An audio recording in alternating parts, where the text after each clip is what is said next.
Welcome to our podcast where we dive deep into fascinating mathematical concepts and their real world application. I'm John, and joining me today are my co hosts, Felix and Brent. Hey everyone, today we're exploring a fundamental concept in differential equation, Newton's law of cooling. Hey everyone, that's right. We'll discuss what this is, how it works, and how it applies to real life situations. So let's get started. So, exactly is Newton's law of cooling? Well, it describes how the temperature of an object changes over time as it approaches the ambient temperature of its surrounding. Mathematically, it's expressed as dt over dt equals negative k times the temperature minus temperature of the environment, where T is the temperature of the object. T sub environment is the ambient temperature. K is a constant that depends on the material and environment, and T represents time. This equation is a first order differential equation, meaning it relates a function to its rate of change.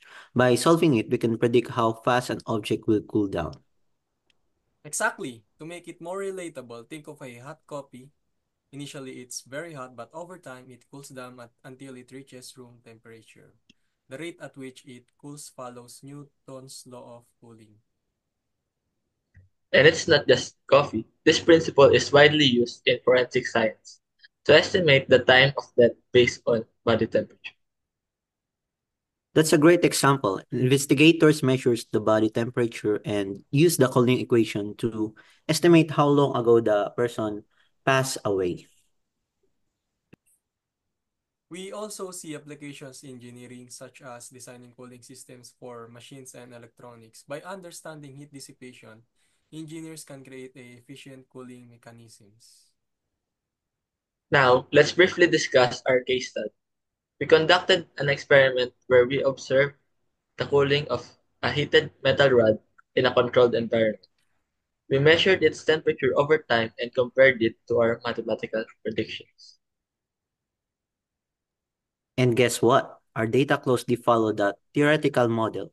This proves how useful differential equations are in predicting real-world phenomena.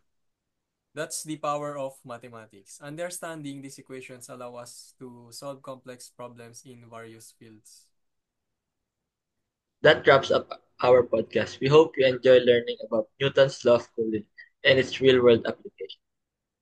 If you found this interesting, don't forget to share it with your friends and stay tuned for our next discussion. Well, thanks for listening, and until next time, keep exploring the world of math and science.